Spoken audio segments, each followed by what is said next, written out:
Хроничниот страв на Венко Филипче од уште еден пораз на избори ги држи новите изборни правила заглавени во собраниска процедура.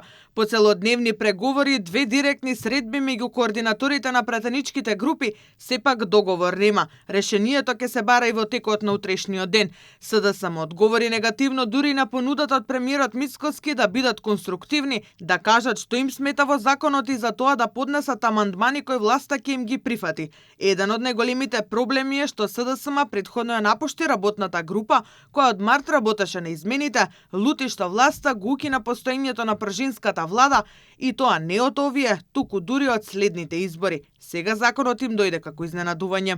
Во ова собрание, никој па ни ВМРО ДПМН не може насила да носи решенија кои што треба да се донесат со консензус.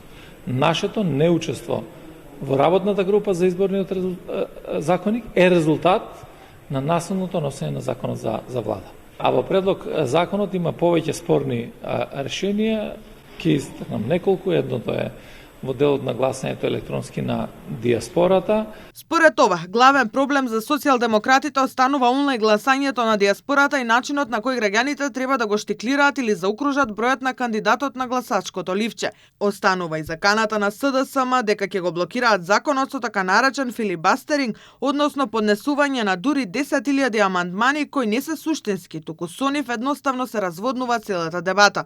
За владеачката ВМРО ДПМН ова однесување на опозицијата е само доказ дека Венко Филипче не само што се плаши од изборен пораз, туку сака и својата партиска криза сега да ја пресели во законодавниот дом. По однос на забелешките од левица, укажуваме аргументирано дека истите учествува во работната група на Министерството за правда и во најголем дел беа усогласени сите работи што ги имаме договорено со нив.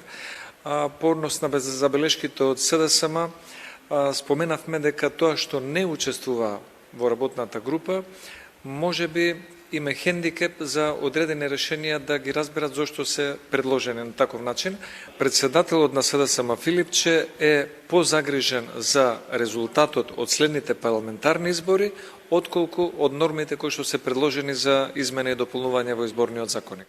Доколку се постигне договор, односно опозицијата се откажа од блокадата, треба да се закаже Комисијата за политички систем, каде треба да се разгледаат измените на изборниот законник. Инаку овие измени не се само барање на меѓународната заедница и ОПСЕ ОДИХР, туку се дел и од реформската агенда што Македонија треба да исполни во рамките на својот евроинтеграцијски процес.